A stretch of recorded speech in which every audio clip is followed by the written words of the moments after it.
Fala galerinha, mais uma aula aqui com vocês. A gente viu que na aula passada, né, na aula síncrona, a primeira lei de Mendel. E hoje, galerinha, a gente vai dar continuidade a essa primeira lei que foi descoberta por Gregor Mendel, né, que a gente já viu toda a história. E a gente já viu também o experimento, né, como que ele chegou em seus resultados. A gente lembra aqui que na geração P, que ele chamava de, ou geração parental, né, que eram indivíduos puros. Primeiramente, ele analisou a cor, né, que a gente viu, sendo que a cor amarela ela aparecia mais vezes em seus experimentos e a cor verde ela aparecia em menos proporção. E aí a gente viu também que para esses indivíduos, o fator aqui ele é homozigoto. Esses indivíduos são homozigotos. Por que eles são homozigotos? Na aula síncrona a gente viu por causa do que eles têm os mesmos alelos. Então, YZ, YZ, Yzinho, Yzinho. Isso caracteriza um indivíduo homozigoto. E aí, ao fazer, né, o cruzamento, Mendel obteve a F1, ou filhas 1, né? Ou famílias 1. Nessa geração, ele percebeu que todas as ervilhas eram amarelas. Só que agora mudava um fator. Ao invés de ser homozigoto, agora é heterozigoto. Lembra que aqui os alelos são diferentes? YZ, Yzinho, YZ, Yzinho. Mas por que que todas deu 100% amarelas? Aqui a gente lembra também do fator dominante. O YZ, ele é dominante em relação ao Yzinho. Então, a cor amarela, ela permanecia. E aí ele fez, né, o retrocruzamento entre a F1, que era advindo da geração parental, e obteve o seguinte processo, pessoal. A cada 3 ervilhas amarelas, uma ervilha era verde. Ou seja, 3 para 1. O que a gente está falando aqui? A gente está falando da proporção fenotípica. A cor amarela e a cor verde. Já a proporção genotípica sempre dava 1 para 2 para 1. Como assim? 1 porque é YZ, representando 25%. 2 porque aparece duas ervilhas YZ, Yzinho, representando 50%.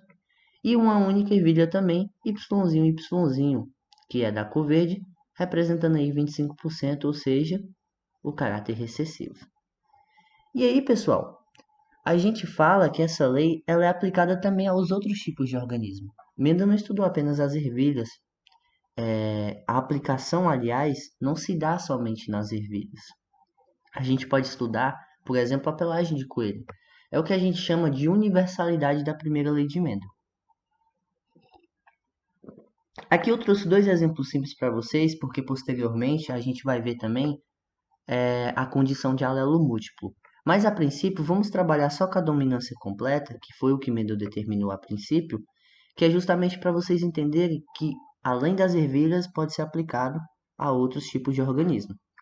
E aí a gente tem um coelho albino, que é caracterizado como Czinho, Czinho, ou seja, ele é recessivo, e tem um chinchila, que ele pode apresentar esses três fatores aqui, né, que Mendel chamava de fatores, que é Czon, Czão, Czon, Czinho e Czon, Czinho. É como se fosse aqui as ervilhas, pessoal. Vamos substituir o chinchila pela ervilha amarela. Lembra que ela pode ser Czon, Czinho, Czon, Czão, Czon, Czinho e Czon, Czinho? E lembrando aquele fator da letra, a gente pode representar com qualquer letra. A gente viu agora Yzão, Yzinho, mas pode ser Azão, Azinho, Czão, Czinho. O que importa é manter o fator dominante e o fator recessivo. E é sempre representado pela letra maiúscula e pela letra minúscula. Então vamos lá. Aqui a gente tem a geração P, né, que era a geração parental, ou seja, indivíduos puros. Então aqui um coelho chinchila, né, que é um marronzinho mais claro, né, e o coelho albino, ou seja, totalmente branco, sendo que esses têm características puras. E aí, ao cruzar, todos eles nascem um coelho chinchila. Ou seja, o que está acontecendo aqui? O coelho chinchila ele tem um fator dominante em relação à recessividade. Então, todos vão nascer heterozigotos. E aí, a gente tem aqui a F2, que seria na mesma proporção. de 3 para 1 em relação ao fenótipo e de 1 para 2 para 1 em relação ao genótipo.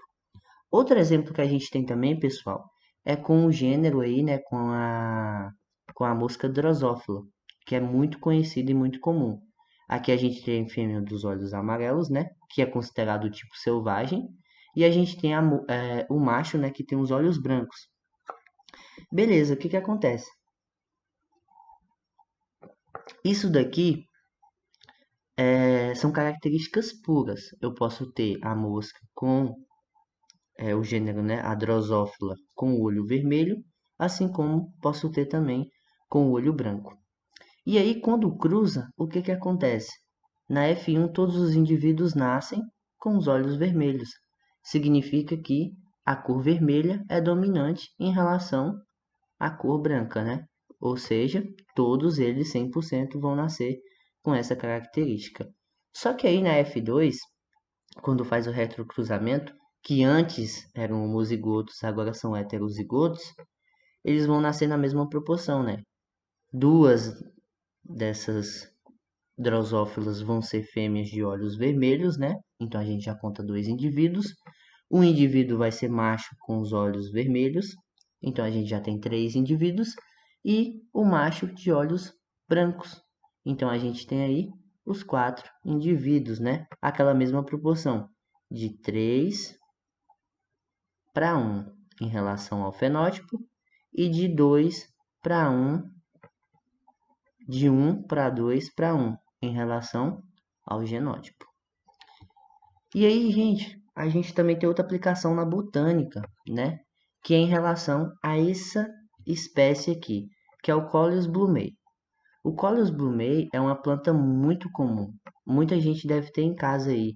É conhecida popularmente como coração que sangra ou coração sangrante, sangrenta, alguma coisa do tipo. Depende do nome popular, mas ela é bem comum. E aí o que que acontece? Ela pode ter essas duas conformações. Ela pode ter a borda lobada, com essas cristas, né, essas protuberâncias, ou pode ter a borda crenada, que é sem tanta protuberância assim. Ela pode apresentar esses dois tipos. E aí o que que acontece? A mesma coisa. Eu tenho aqui uma característica pura, né, a geração P, ou seja, com bordas lobadas e com bordas crenadas. São características puras. Só que aí, quando a gente faz o cruzamento, o que que acontece? Todas vão nascer com bordas lobadas. Por quê? Por causa da característica dominante. E aí, ao invés de ser agora homozigoto, a gente já tem um indivíduo heterozigoto. A mesma história das ervilhas, do coelho, da mosca drosófila. Isso para a primeira lei de Mendel em relação aí ao fator dominante, beleza? E aí, o que que acontece? Vai nascer na mesma proporção. A cada 3 folhas de borda lobada, uma vai nascer com borda crenada. É isso que vai acontecer. E aí a gente vai ter o mesmo resultado, de 3 para 1 em relação ao fenótipo e de 1 para 2 para 1 em relação ao genótipo. Mas beleza, cara, você tá falando aí de fenótipo, falando de genótipo. Afinal de contas, o que que é o fenótipo e o que que é o genótipo? Em termos conceituais, o fenótipo são formas variáveis que uma determinada característica ou um determinado caráter apresenta no indivíduo, como um resultado da integração do genótipo com o meio, né, que em relação ao meio ambiente, podendo também ser alterada pelo ambiente. Ou seja, ele tem relação com o meio, mas também pode ser alterada pelo meio. E o que que é o genótipo? O genótipo é um conjunto total de genes de um indivíduo, ou cada par de alelos, né? E a gente viu o conceito de alelo. Lembra o que são alelos? Alelos são partes de um determinado gene, né? E aí, onde vai ter as características e tem que estar no mesmo local, né? No mesmo local aqui, na mesma linha, vamos dizer assim. E ele é representado pelos símbolos dos genes, né? Ou seja, são as letrinhas, Azão, Azinho, Bzão, Bzinho. Todas aquelas letrinhas são características do genótipo. Beleza, e aqui tem um desenho esquemático, né? A gente tem aqui um gene, que é um segmento da molécula de DNA, e dentro do gene a gente vai ter aqui um loco, e nesse loco vai ter as características que serão analisadas. Então aqui vamos dizer, como está representado no desenho, que é o alelo para a semente amarela, e aqui o alelo para a semente verde, né? E aí, pessoal, vocês têm que ter em mente justamente aquilo que eu falei, que o genótipo mais o meio, ele vai caracterizar o fenótipo. Então, a junção do genótipo com o meio caracteriza o fenótipo. Mas como que isso se dá evolutivamente? Lembra daqueles coelhos? Tem um experimento que foi feito com essa espécie de coelho que a gente vai ver posteriormente. Esse daqui é o coelho himalaio. Esse coelho himalaio, ele tem uma característica diferente do albino. Ele tem algumas cores mais escuras nas protuberâncias aqui, ó, em relação às orelhas, em relação à boca e o nariz, em relação à pata anterior e posterior, né, os membros inferiores e posteriores. Por que que ele tem essa cor mais escura? Na verdade, isso é uma característica evolutiva.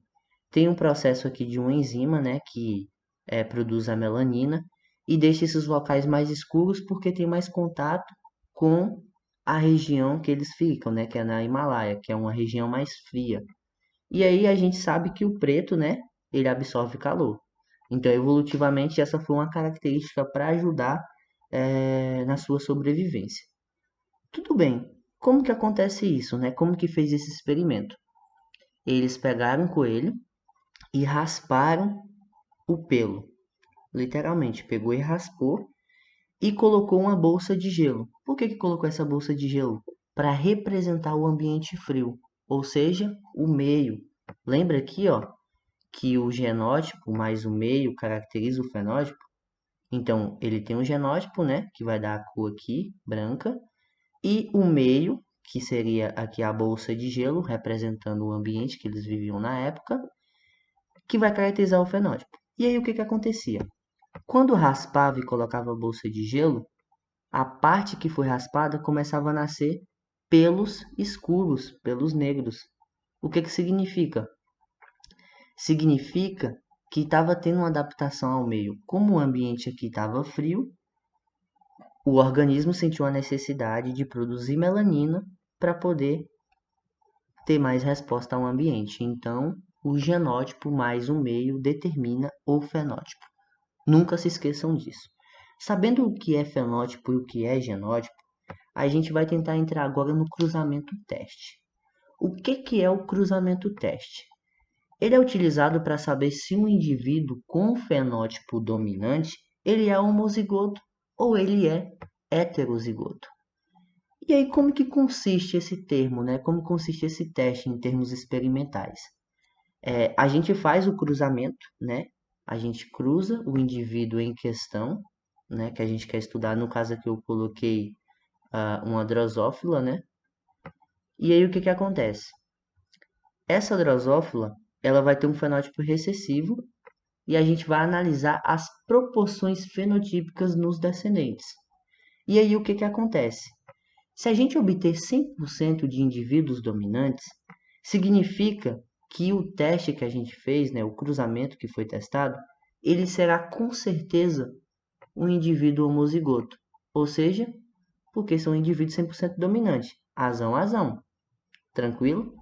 Se no caso a gente obter 50% de dominantes e 50% de recessivos, a gente já diz que o indivíduo não é um homozigoto.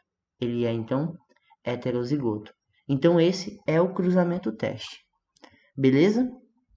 Beleza. Lembrando aqui, ó, geração parental, F1 e F2. A mesma coisa que Mendel fazia. Só que aí, pessoal, a gente vai se deparar com uma grande diversidade para poder resolver problemas, né, quando chegar nas questões. E aí a gente tem que entender tudo isso aqui, que são genealogias ou também conhecidas como heredogramas. É como se fosse a linguagem da genética para a resolução de problemas. É um padrão. Aqui, esses números romanos representa a família. Então vamos dizer aqui que o número 1 está representando o quê?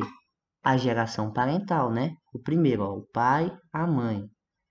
O segundo é a F1, ou seja, a família 1 ou filhas 1, filhas 2 e filhas 3, e assim sucessivamente. Aqui é um exemplo esquemático. Aqui a gente tem vários símbolos e a gente vai desmistificar cada um desses. Na genética, esses símbolos correspondem a cada uma dessas características. Se a gente se deparar com um indivíduo que tem um quadradinho que não é pintado, ele é do sexo masculino, aqui representado.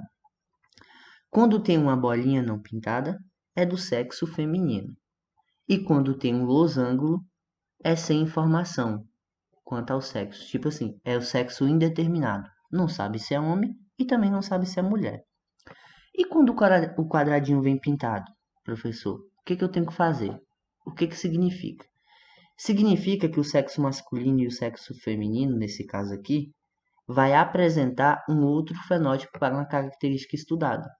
Então vamos dizer que essas bolinhas pintadas aqui, ó, essa bolinha e o quadradinho, está representando, por exemplo, uma característica de albinismo, né? Uma doença recessiva, né, que a gente viu na aula passada. E aí ela está representando essa característica, ou seja, um fenótipo, tá bom? E aí o que acontece? O que significa esse traço? Quando eu tenho aqui essas relações, o que significa? Na genética, esse traço horizontal simples, quando é apenas um traço simples, é um casamento não consanguíneo, ou seja, não é entre parentes, nem mãe, entre filho, nem irmãos, nem entre primos. É consanguíneo, são pessoas diferentes, não da mesma família, tá bom? E aí, quando representa dessa forma, a exemplo daqui, né? A gente tem uma irmandade. Nesta figura estão representadas três irmãos. Quais são os irmãos aqui? Eu tenho um irmão homem, uma mulher e outra mulher, ou seja, irmão, irmã, irmã. Então, representa a irmandade. E quando tem assim, cara, com esse triângulozinho juntando? Ou assim, aqui a gente já sabe que é masculino, né? Que é um indivíduo masculino, e aqui do sexo feminino. Quando aparece assim, pessoal, que é nesse caso aqui, a gente vai ter gêmeos univitelinos, né? Ou também conhecido como monozigóticos, que são originados de um mesmo zigoto, né? E tem o mesmo genótipo. Então eles são idênticos, né? Então pode ser que nasça dois irmãos ou duas irmãs. Eles vão ser idênticos. E quando aparece assim, pessoal, sem esse tracinho embaixo, mostrando um triângulozinho, eles podem ser dois homens, duas mulheres ou um homem e uma mulher. Vão ser gêmeos, só que vão ser gêmeos fraternos, não vão ser idênticos. Ou também chamados dizigóticos. Por que é chamado dizigóticos? Porque eles são originados de zigotos diferentes. Por isso que eles são diferentes, né? E aí eles não vão ter o mesmo genótipo. Ainda na genética, a gente representa com esses dois tracinhos aqui, ó. O que significa isso? A exemplo disso aqui, pessoal. Significa um casamento sem descendentes. Eles casaram, só que não geraram filhos. Não geraram nenhum descendente. Acabou por aqui. Então é representado dessa forma. E quando tem dois traços na horizontal, a exemplo daqui, o que significa? Quando tem esse traço duplo, que houve um casamento consanguíneo. Lembra que aqui, ó, que era não consanguíneo, ou seja, não era entre parentes, nem entre irmãos, nem entre primos, por exemplo, aqui já vai ser. Vão ser os cônjuges, né? Quase travou a língua, que são presentes, que são parentes próximos, ou seja, primo com primo, irmão com irmão, uma tia, enfim. Acontece na genética, tá bom? E aí, pessoal, é bom que vocês tenham em mente essa parte de genealogia ou heredograma, porque a maioria dos exercícios a gente já tem que saber essa linguagem da genética para poder resolver problemas. E aí a gente continua. A gente vai ver agora as interações entre alelos de um mesmo gene, que podem ser heranças, né, autossômica recessiva ou herança autossômica dominante. Isso para o caso de monohibridismo com dominância, né, que foi o que Mendel determinou também. O que acontece aqui no caso de uma herança autossômica recessiva, né? que é no caso do albinismo. Por que que provoca o albinismo? O albinismo, ele é um erro na enzima tirosinase. E essa enzima, ela catalisa, ela transforma a tirosina, né, que em melanina, ela transforma a tirosina, tem a enzima, no caso a tirosinase, ela catalisa, né, a tirosina, que vai transformar em melanina, que vai ser o pigmento da nossa pele, né, a pigmentação. Se for indivíduos normais, a gente vai ser azão-azão ou azão-azinho. Lembra do fator dominante? Porque a gente tem aqui um fator dominante, ou seja, vamos ser indivíduos normais. No caso de indivíduos albinos, que né, nesse processo aqui, os indivíduos vão ser azinho-azinho. E aí, representando, a enzima tirosinase, ela não vai converter, né, e fazer com que a melanina ocorra a pigmentação na pele. E aí, características como cabelo mais claro, a cor dos olhos mais clara, a sobrancelha clara e essa pele bem clara, é exemplo dessa falta de pigmentação. Então, o albinismo, ele é um tipo de herança autossômica recessiva. Outro tipo de monohibridismo com dominância, só que com a autossômica dominante, é o exemplo dessa acondroplasia, certo? O que é a acondroplasia? Ele é um tipo de nanismo, né, que a gente conhece muita pessoa que ocorre, né, bem natural. É um tipo de nanismo acentuado e que não tem retardo mental. A pessoa ela é normal, ela só é um pouquinho menor. Só que alguns problemas básicos, como a cabeça vai ser maior, vai ter uma testa um pouco mais saliente. Esse carinha aqui eu peguei do filme, né, dos Vingadores, eu não sei o nome dele, mas ele ajudou a fazer lá o martelo do Thor, muito da hora. E se acontecer em indivíduos com homozigose, pode ser letal. E pode ocorrer casos esporádicos. Mas aqui no caso eu trouxe esse exemplo como herança autossômica dominante. E quais são os problemas, professor? Por que que o indivíduo ele nasce com esse tamanho, com essa proporção? Parece que ele tem uma curvatura nos seus membros e tal. A gente vai entender. Olha aqui. Tá vendo essa micrografia aqui? Não sei nem se fala micrografia, mas essa imagem aqui, ela está representando justamente isso, ó. Eu tenho aqui um exemplo do fêmur não, da fíbula e da tíbia. Eu tenho os dois ossos aqui. São considerados ossos longos, né? Porque o seu tamanho é maior do que a sua largura. Então aqui a gente tem um exemplo do osso da perna, né? Sendo a fíbula e a tíbia. E aí vocês percebem que tem uma curvatura bem acentuada? Exatamente. Por isso que nasce com as perninhas assim mais curtas, mais gordinha, mais aberta. Aqui a gente tem a mesma foto, só que com aumento aqui, ó, do fêmur, que é o osso longo, né? O maior osso, inclusive, do corpo humano. E aí ele nasce um pouco mais encurtado. Isso vai acontecer também para os ossos curtos do pé, né? Que são os tarsos, metatarsos, e inclusive as falanges, né? Falange proximal, falange distal e falange medial. E aqui tem até uma parte da matemática, ó, que ele coloca um ângulozinho, que aí eu vou deixar até para Leandro dar uma explicada melhor se possível. Mas é justamente para você ver que a proporção entre as partes aqui, elas são desreguladas, e é por isso que dá o tamanho lá do nanismo, né? Ou também chamado de acondroplasia. Beleza. Acontece também para os ossos da mão, né? Aqui a gente tem aqui os tarsos, bem escondidinho aqui, ó. A gente tem os metatarsos e a gente tem aqui as falanges, né? Falange proximal, falange medial e a falange distal. Aliás, falange proximal, falange medial e a falange distal, que lembra de dígito, né? Na pontinha dos dedos. E aí, a pessoa, se quiser, pode fazer um procedimento cirúrgico também, que vai ajudar bastante. Então, eles colocam a haste de metal, né, com um supino aqui no osso, para poder, ó, dar um alongamento. Mas nem todo mundo tem condição, né? Mas tem essa possibilidade. E os sintomas gerais seria isso. Aqui também a cabeça tem um pouco uma maior circunferência, né? Enfim. Mas o indivíduo ele é normal, ele é tranquilo, não apresenta nenhum tipo de doença mental nem nada do tipo, viu, pessoal? E aí, pessoal, a gente tem que entender um pouquinho também em relação às interações entre alelos de um mesmo gene, esse seguinte fato aqui. A gente viu que normalmente acontecia o monohibridismo com dominância. Só que a gente tem que lembrar que o monohibridismo ele também pode ser sem dominância. E aí, para dominância, né, para no caso de sem dominância, aliás, ele pode ter dois tipos: ou a dominância incompleta ou a codominância. O que seria a dominância incompleta? É quando os indivíduos heterozigóticos, né, ou heterozigoto, eles apresentam um fenótipo intermediário. Caio, me explica. O que seria esse fenótipo intermediário? Lembra que aqui na lei de Mendel, ele tinha a ervilha amarela e a ervilha verde.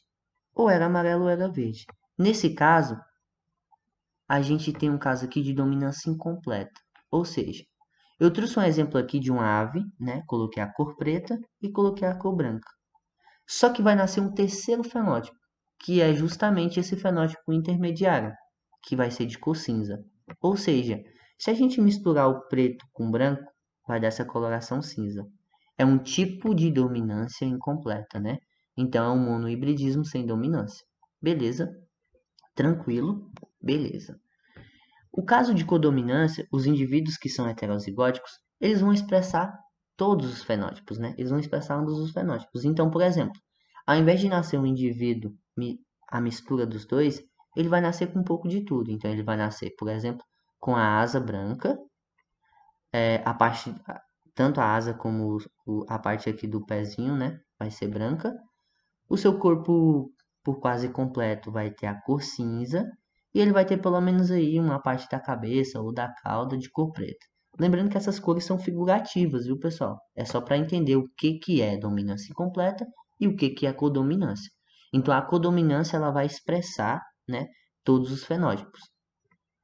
Já na dominância incompleta, não vai acontecer isso. Vai acontecer de surgir um terceiro fenótipo, ou seja, um fenótipo intermediário. E aí a gente lembra do que é fenótipo e do que é genótipo. Qualquer coisa pode voltar à aula, beleza? Mas como que significa, como que surgiria isso na prática, cara? Me explica. Eu trouxe aqui um exemplo dessas flores, que inclusive acontece muito com esse gênero aqui, que embora seja só cores figurativas, a gente tem muito aqui no Cerrado o IP. Vocês veem que tem o IP amarelo, vocês veem que tem o IP branco, o IP rosa, então são variações. A gente pode determinar como tipo de dominância incompleta. Mas lembra que a gente antes determinada como azão ou azinho, aqui já não vai ser. A gente representa como azão e um número. Por quê? Porque vai ter dominância, entendeu? Os dois alelos eles vão ser expressos. Os dois alelos vão ser expressos. Então aqui eu represento como azão 1, azão 2, azão 1, azão 2. Porque eles vão ser dominância incompleta. E aí o que acontece? É só fazer o cruzamento no quadro de Punnett, né? Que a gente já viu na aula passada também, que seria A1, A2, A1, A2, certo? Os dois indivíduos, eu tenho um pai, eu tenho a mãe. Um gameta que vem do pai, o gameta que vem da mãe, aquela coisa que a gente já viu tudo. E aí, pessoal, é só fazer o cruzamento.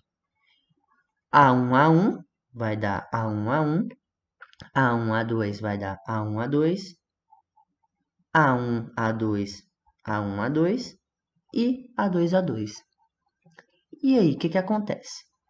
Se eu tenho um indivíduo A1, A1, eu já tenho certeza que ele vai ter a cor vermelha.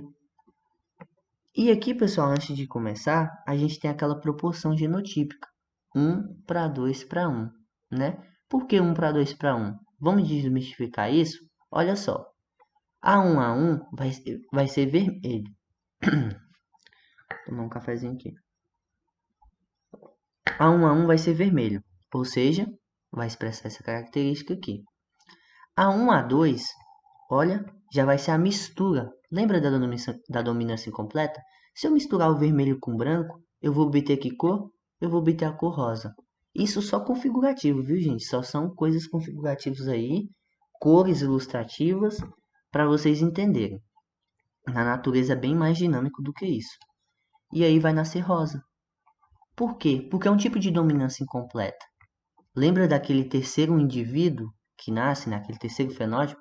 Seria justamente isso. E aí o que acontece? Se eu tenho um A1, A2, eu vou ter outro indivíduo de cor rosa, né? Então, vai nascer um indivíduo de cor rosa, que é a mistura entre o branco e entre o vermelho, perdão, e entre o branco. Beleza. E por fim eu tenho A2A2, que seria a cor branca. Ou seja, eu já não vou ter mais ervilha só verde e amarela como fazia medo. Eu já vou ter aqui flores diferentes. Eu vou ter flor vermelha, eu vou ter flor rosa e vou ter a flor branca.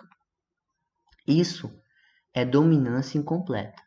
Então esses alelos aqui, eles vão ser expressos com a mesma dominância. Então não vai ter um indivíduo recessivo no caso. Todos vão ser expressos. Por isso essa relação de 1 para 2 para 1. Ok. E aí a gente tem outro caso, que é o caso de codominância, que a gente acabou de ver lá atrás. O que era a codominância? Não vai aparecer um indivíduo aqui, um terceiro indivíduo, um terceiro fenótipo. Ele vai ser expresso em ambos os casos. Então o próximo indivíduo, ele vai ter tanto a cor branca como a cor vermelha, né? Porque a gente tem aqui o pai e a gente tem aqui a mãe, por exemplo. E aí a gente vai fazer o quê? O quadro de Punnett. Se a gente fizer, a gente vai ter a mesma relação lá do próximo, pessoal. Vai ser A1, A2, A1, A2. Aí é só fazer o quadro, né? A1, A1, A1, A2. A1, A2, A1, A2. A1, A2, A1, A2. Aqui podia ser A1, A2, A1 também, pessoal. Mas lembra que na aula passada eu falei que assim é mais organizado? E vai ajudar melhor nos exercícios quando vocês forem resolver? Então, adotem esse processo. Se quiserem, viu? Se não quiserem, tudo bem. E lembrando mais uma vez, a letra aqui é só configurativa. Você pode colocar a letra que vocês quiserem. E por fim, A2A2. Beleza. E aí, pessoal, o que a gente vai ter?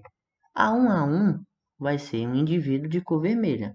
A mesma proporção, de 1 para 2 para 1, né? Então, eu vou ter um indivíduo de cor vermelha.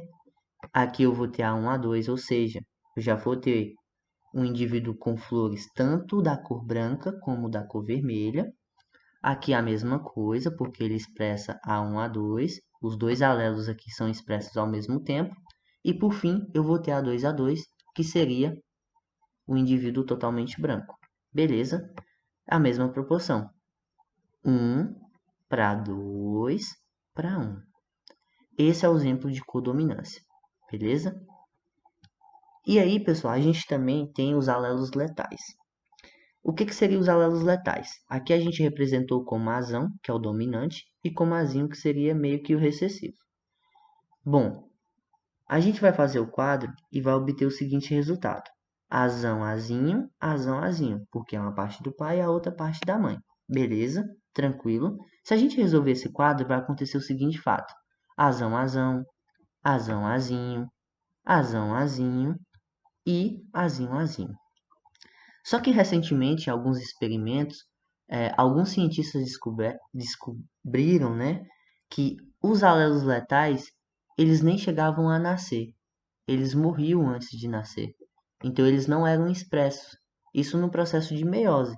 Ou seja, e isso só acontecia, pessoal, para o indivíduo que era dominante, ou seja, o azão-azão. Então, por exemplo, a gente tinha essa mesma proporção, acreditava que tinha essa mesma proporção, de 1 para 2 para 1. Foi o que a gente viu em dominância incompleta e codominância. Só que no caso de alelos letais, isso não ocorre. O indivíduo ele acaba morrendo antes de proliferar. E ele só acontece com o azão-azão, ou seja, o dominante. Então, essa proporção de 1 para 2 para 1, ela não é mais, ela é de 2 para 1. E a gente resolve assim da seguinte forma, ó. Esse indivíduo aqui, ele nem chega a nascer, ele morre. Então vai ser de 2 para 1. Isso no caso de alelos letais. Acontece, lembrando que a biologia, tudo na biologia tem exceção. Por isso que esses casos são bons e devem ser entendidos. E aí, pessoal, a gente entra agora em outro conceito que é polialelia ou alelos múltiplos. A gente estuda bastante polialelia e na genética tem dois exemplos clássicos, que são os exemplos aqui do coelho e o exemplo também do sistema ABO. A princípio, a gente vai falar primeiro dos coelhos, né? E a gente tem que ter em mente, pessoal, essa relação aqui de dominância. O que que acontece? O coelho dominante aqui vai ser o selvagem, ou também chamado de agute, que vai ter a cor preta. Ele vai representar pelo cesão. Então, o cesão vai ser o coelho agute, o CH vai ser o coelho chinchila, que a gente viu anteriormente também, que tem uma cor mais clara, representando aqui por esse aqui na real. Aqui, pessoal, eu só coloquei ilustração mesmo para poder ficar mais fácil para a explicação. Mas esse corresponde a esse e esse corresponde a esse na vida real. É só para não ter aquele desconforto assim, ah, mas ele é cinza, aqui tá mais uma cor marronzinha claro, um pardozinho. É só representativo, tá bom? E o que que acontece? A gente tem essa relação de dominância, ou seja, o cesão é dominante em relação ao CH, que seria o chinchila, que por sua vez é dominante em relação ao Himalaia, né, que é representado aqui por esse coelhinho aqui, ó. Lembra que a gente viu porque essas extremidades são mais escuras, né, produz mais melanina, aquela história toda. Que é dominante em relação a Czinho, né, Czinho Azinho, ou seja, ao coelho totalmente albino. Mas, cara, por que que o genótipo aqui aumentou? O fenótipo eu entendi, que é em relação à cor, né? Eu tenho aqui o coelho agute, eu tenho um chinchila, né? Eu tenho aqui o himalaio e por fim eu tenho o albino. Mas por que que o genótipo, o que que está acontecendo aqui? Pessoal, aqui é o seguinte, esse coelho, que é o coelho agute ou selvagem, ele pode cruzar com todos esses, porque ele é dominante em relação a todos. Então ele vai ser cesão, cesão. Por que cesão, cesão? Um é do pai e o outro é da mãe, que é representado aqui. Ele é cesão. Cesão, CH, porque ele pode reproduzir também com o chinchila, mas também ele pode reproduzir com o Himalaia. Por isso, cesão, CH. Aliás, cesão, CH, cesão, CH. Beleza, ele pode se reproduzir também. E também ele pode reproduzir com o albino, que é o cesão azinho, né? O cezinho azinho. Então ele pode reproduzir com todos. Aqui vai ser a mesma coisa, pessoal, ó. Para o chinchila, ele pode reproduzir com esse e ele também pode reproduzir com esse, porque ele é dominante em relação a esses. Assim como o Himalaia. O Himalaia ele vai poder reproduzir com aqui o albino, porque ele tem dominância, tá bom? E por fim o albino, que é o recessivo do recessivo. Ele não é dominante em relação a ninguém. Então, vai permanecer só Czinho, Azinho, um do pai e o outro da mãe. Então essa é a relação. A gente tem que ter isso em mente. Recapitulando, o coelho agute ou selvagem vai ter o fenótipo com essa cor, né? Uma cor mais escura, um pretinho mesmo. O chinchila vai ter uma cor mais clara, né? Um acinzentado claro. O Himalaia vai ter as extremidades pretas, né? Por conta do ambiente, que é bem frio. E isso é uma questão evolutiva para a adaptação da espécie. E o totalmente albino, que é o recessivo, né? Que vai nascer totalmente branco. Esse é a polialelia ou alelos múltiplos. É um exemplo. E aí, pessoal, a gente tem essa questão. Essa questão, ela é bem complicada de resolver, só que ela esclarece muitos conceitos que a gente viu em alelos múltiplos. E uma vez ela sendo resolvida, ela entende muita característica. Olha que bacana essa questão. Só que para resolver, tem que envolver um pouquinho de conhecimento tanto biológico como matemático para poder chegar na conclusão. Mas deixa de enrola e vamos para essa questão. Essa questão é da UFPR, a Universidade Federal do Paraná. E ele diz o seguinte, que uma certa espécie de abelhas, a cor dos olhos é condicionada por uma série de alelos múltiplos. Olha, a gente acabou de ver os alelos múltiplos, né? E com a seguinte relação de dominância. Ele já dá aqui a relação de dominância. Ele dá BM, que é da cor marrom, ou seja, tem uma abelha aqui, eu coloquei até o olhinho marrom aqui para vocês saberem que ele é o BM, que tem dominância sobre o BP, que tem os olhos de cor pérola, que tem dominância sobre o neve, que é o BN, os óleos de cor neve, que tem dominância em relação aos óleos de cor creme, que é representado pelo BC, e que tem dominância em relação ao Bzinho, que é os óleos de cor amarela. A gente desmistificou a questão, pegou os conceitos aqui e só transformou. Simples, então, essa abelha aqui de olhos marrons, né, tem dominância em relação a BP, que tem dominância em relação a BN, que por sua vez tem dominância em relação a BC e que por sua vez tem dominância em relação a Bzinho. E aí segue a questão. E aí ele fala que uma abelha de olhos marrons, ela é heterozigótica. Lembra daquela parte que a gente falou, heterozigótica? Ela é heterozigótica para quê? Para a pérola. Então, a abelha BM, que é marrom, ela é heterozigótica para BP, que é de olhos com a cor de pérola. Beleza.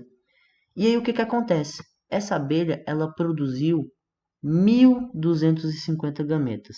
Lembra daquela questão que a gente estava fazendo para ir anotando, circulando, pegando as canetinhas de cor diferente?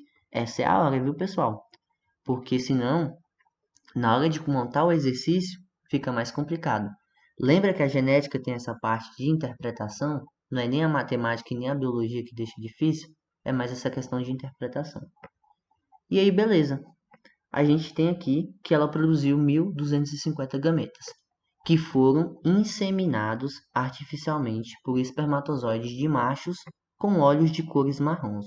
Ó, já vai anotando, machos com olhos de cores marrons. 20%, e de cor pérola, 20%, de cor neve, 20%, de cor creme, 20% e amarelo também 20%. Ou seja, todos os machos que foram inseminados tiveram essa porcentagem de 20%. Então, 20%, 20%, 20%, 20% e 20%. E aí, foram fecundados 80% dos gametas femininos. E aí pergunta-se, essa questão ela divide em duas partes, viu, pessoal? Ela dá a letra A, que pergunta quantos descendentes fêmeas e quantos descendentes machos nascerão. E aí que tá, pessoal. É complicado pelo seguinte fato. Não tem como resolver essa questão se a gente não saber como que funciona a reprodução das abelhas. Tem uma certa casta no processo da vida das abelhas, né? A gente tem a abelha rainha, que vai ser a progenitora mor, só ela vão gerar descendentes férteis, beleza? Apenas a abelha rainha vai ter o poder da reprodução, ou seja, ela é 2N. O que é 2N, cara? 2N são indivíduos diploides, né? Ou seja, tem a ovulação, né? Tem espermatozoide e tem um óvulo. Então eles são 2N. Beleza. A gente tem que saber que a rainha tem essa característica. Então ela é 2N. E a rainha, ela vai produzir milhares de óvulos. São milhares de óvulos, só que nem todos vão fecundar. Os que fecundam, que vai receber a parte do espermatozoide do pai e a ovulação da mãe, né, representando aqui o 100%, todos que fecundarem vão ser abelhas operárias. E todas as abelhas operárias são fêmeas, são mulheres, né? E elas também são 2N. Só que as abelhas operárias, elas não reproduzem, elas são inférteis. Quem reproduz é apenas a abelha rainha. As abelhas operárias não têm essa capacidade. E aí, um desses óvulos, ou melhor, alguns desses óvulos, eles não vão fecundar. Eles vão formar apenas isso, apenas o óvulo. E por que que isso ocorre? Isso pode ser explicado pelo processo de partenogênese, né? Ou seja, não vai ocorrer a fecundação. E aí, toda vez que isso acontece, nas abelhas, todos os indivíduos que não fecundam, eles são zangão. Ou seja, eles são haploides, eles são células N. O que significa isso? Que não vai ter a parte do pai, nesse caso. Vai ter apenas a da mãe. Ou seja, ele vai ser zangão, ou seja, masculino. E aí a questão, pessoal, a gente tem que lembrar o seguinte, que ela fala, né? A questão dá essa ideia aqui, ó, que uma abelha de olhos marrons, aqui, ó, uma abelha de olhos marrons, eu coloquei aqui já, ela é heterozigótica para pérola, ou seja, BM-BP. Marrom, heterozigótica para pérola, BM-BP. E produziu quantos gametas? 1.250 gametas. Beleza. E aí, pessoal, ele quer saber quantos descendentes fêmeas e quantos descendentes machos nascerão. E aí a gente faz o seguinte: a gente tem essa informação dos 80%, porque ele fala aqui, ó, foram fecundados 80% dos gametas femininos. A gente tem 1.250, só que apenas 80% foram fecundadas. Apenas não, a maioria, inclusive. E aí sobra quantos que não foram fecundados? Os 20%. Ou seja, por causa da partenogênese. Então, 20% era zangão, ou seja, indivíduos machos, e 80% eram abelhas operárias. Beleza? E aí, pessoal, a gente tem essa relação. Por que a gente tem essa relação?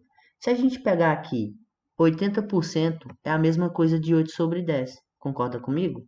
Eu vou até colocar aqui uma canetinha, rapidinho. Eu vou resolver isso com vocês. Eu tenho aqui 1.250, né? Ó, 1.250 gametas. Tá representado aqui. E tenho 80%, porque a questão pede, ó, foram fecundados 80% dos gametas femininos. E o que a questão está pedindo? Quantos descendentes fêmeas e quantos descendentes machos nascerão? E aí a gente vai ter que resolver isso. Se a gente vir aqui, a gente pode cortar. E vai ficar 125 vezes 8. 8 vezes 5 é 40, certo? Sobe 4. 8 vezes 2 é 16. Com 4, 20. Sobe 2. 8 vezes 1, 8. Com 2, 10. Eu tenho 1.000 abelhas operárias, ou seja, do sexo feminino. Só que o total é de 1.250. O que significa? Significa que 250 são machos, ou seja, são os indivíduos N. Aqui eu tenho 2N, né? E aqui eu tenho o indivíduo N. Legal? É o que sobrou. Opa, a gente tem isso. Então a gente já tem a resposta. Ó. Nascerão um total de 1.000 fêmeas e 250 machos. Deixa eu dar uma apagada aqui, né, pessoal? Pronto. Entendeu a questão? A letra A, tudo tranquilo? Aqui você só precisaria desse conceito de como as abelhas se reproduzem. Por que tem que saber esse processo? Senão não tem como resolver essa questão. Mas não é uma questão tão complicada assim. Ela envolve muita interpretação e um pouquinho aí da parte da estatística. E aqui eu coloquei essa imagem justamente para vocês verem como que funciona isso na prática. Então eu tenho aqui a abelha rainha e eu tenho aqui o zangão, né? Que é um indivíduo masculino. Beleza. E aqui eu tenho os óvulos. Os óvulos eles podem se fecundar, né? No caso aqui com os espermatozoides, ou eles podem simplesmente não se fecundarem. Quando eles se fecundam, né? Eu tenho a parte aqui masculina, aliás, feminina, e aqui o gameta masculino, vão gerar ou as operárias, certo? Ou a abelha rainha, que são os que foram fecundados. Sendo que a abelha rainha é a única que tem o poder de reprodução, né? De gerar novos indivíduos para reproduzir, né? E a abelha operária não, ela é infértil. E quando não ocorre a ovulação, apenas o óvulo, eu vou ter o zangão, que é o indivíduo masculino. Só que aí, pessoal, a pergunta não terminou. Ele me dá a questão B, que pergunta o seguinte: quantos descendentes fêmeas e machos terão olhos cor de pérola? E aí, pessoal, a gente vai ter que fazer o quadro de Pinner. Porque ele quer saber aqui a cor dos olhos, que seria o fenótipo. Então a gente tem que fazer o quadro de Pinner, que seria. A gente já tem essa informação, né, da letra A, que são indivíduos, né? As fêmeas são representadas num total de 1.000, né, que são 1.250, e os outros 250 são machos. E aí, pessoal, o que que eu vou fazer? Qual que é o indivíduo aqui feminino e qual que é o indivíduo masculino? O indivíduo feminino é justamente o que ele já deu no conteúdo, ó, que é o BM e o BP. Porque lembra que ela é heterozigótica para a pérola? Então, eu vou ter aqui BM e vou ter o BP. A mesma coisa que está aqui, que reproduziram quantos? 1.250 gametas. Ok. E quem são os masculinos nesse caso? Porque eles foram inseminados artificialmente, né? Pegaram os espermatozoides de macho e aí inseminaram. E aí eu vou ter que pegar, pessoal, essa proporção que ele dá aqui de 20%. Então, eu vou ter o indivíduo BM, né, que vai produzir a cor marrom. Eu vou ter o indivíduo BP, que é a cor pérola, a cor neve, que é o BN, a cor creme, que é o BC, e a cor amarela, né, que é o Bzinho. Sendo que o BM tem dominância sobre o BP, que por sua vez tem dominância sobre o BN, que por sua vez tem dominância sobre o BC, e por fim sobre o Bzinho. E o Bzinho não tem dominância sobre nada. E o que, que a gente vai fazer, pessoal? Apenas a reprodução. BM, BM, BM, BM. BM, BP, BM, BP. BM, BN, BM, BN. BM, BC, né? E BMB. Continuando, a gente tem BM, BP, BP, BP, BP, BN, BP, BC e BP, Bzinho. Ok. E agora, cara, o que que eu faço? O que que o exercício está me perguntando? O exercício quer saber quantos descendentes fêmeas e machos terão olhos cor de pérola. O que eu quero saber aqui, gente, é o BP, é o olho que tem a cor pérola. E a gente sabe que o BM ele é dominante sobre todas essas outras cores. Então, se o BM for expresso, com certeza a cor dos olhos vão ser marrons. E isso é o que acontece aqui, ó. Inclusive aqui ele vai ser BM para os dois. Então, ele vai ter cor marrom, ele vai ter cor marrom, vai ter cor marrom, vai ter cor marrom. Aqui também, oxe, cara, todos vão ter cor marrom? Aqui também, nem todos. Por que que todos esses que eu falei têm cor marrom? Porque o BM, ele domina em relação ao BP, em relação ao BN, em relação ao BC, em relação ao Bzinho, e aqui também em relação ao BP, né, no caso. Então, todos esses indivíduos aqui, ó, no caso 6, eles vão ser indivíduos com os olhos de cor marrom, beleza? Só que aqui, pessoal, BP já não vai ser mais indivíduos com olhos de cor marrom. Eu já vou ter aqui indivíduos com olhos de cor pérola. Aqui também, por que aqui vai ser indivíduos de cor pérola? Porque o BP, ele domina sobre o BN, olha aqui. BP domina sobre a cor neve, que é o BN. Aqui a mesma coisa, o BP domina sobre a cor creme, olha. E aqui a mesma coisa, o BP domina sobre o Bzinho. Ou seja, eu vou ter 1, 2, 3, 4 indivíduos. Eu vou ter 4 indivíduos nesse espaço amostral aqui, no quadro de Punnett, que vão ter os olhos da cor de pérola. E aí, pessoal, o que que significa isso? Significa que eu tenho 4 sobre quanto? Sobre 10.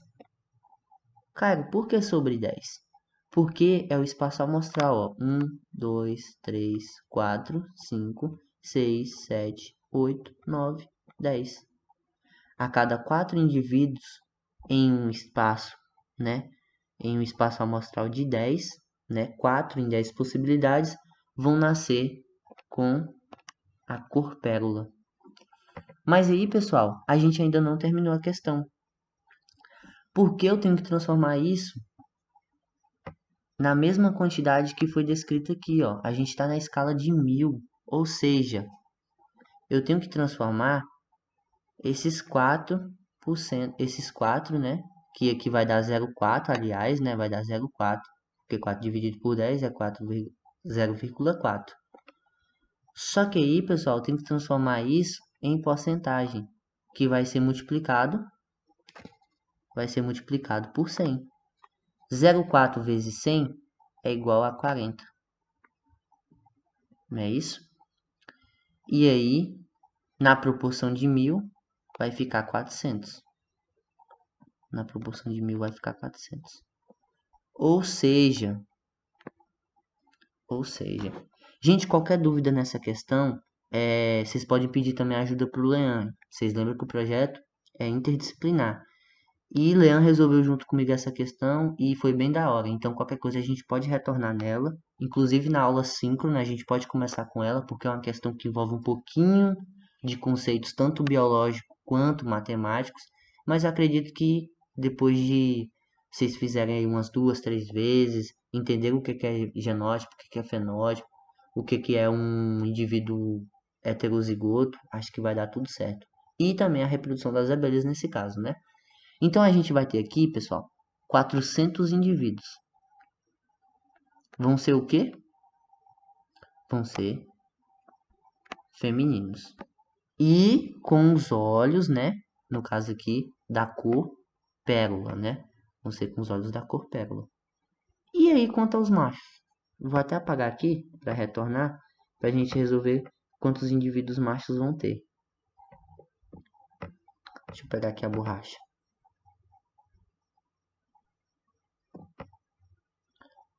E aí, pessoal? O que vocês acham em relação ao indivíduo macho? Porque os machos, eles foram inseminados artificialmente. Como que a gente vai resolver isso? As fêmeas a gente já sabe que é 400, não é isso? Os machos a gente ainda tem que saber. E aí a gente já tem a primeira pergunta respondida, né?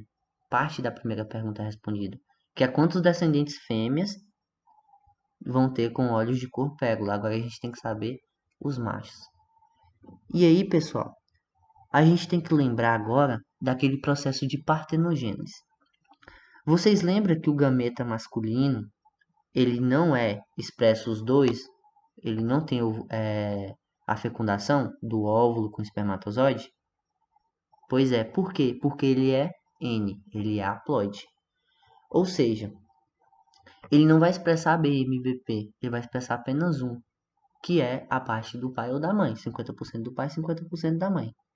Isso significa, pessoal, já dei até a resposta ali antecipada. Significa o seguinte: significa que se ele expressa apenas a metade, eu tenho aqui 250, a gente já sabe que são indivíduos machos, né? Ou seja, os indivíduos N, aqueles que são haploides, né? Não são diploides, eles são haploides. Beleza. E aí, pessoal, quando ele é haploide, ele vai ter apenas um gameta, né? Ele não vai fecundar, ele vai ter só o da mãe ou do pai.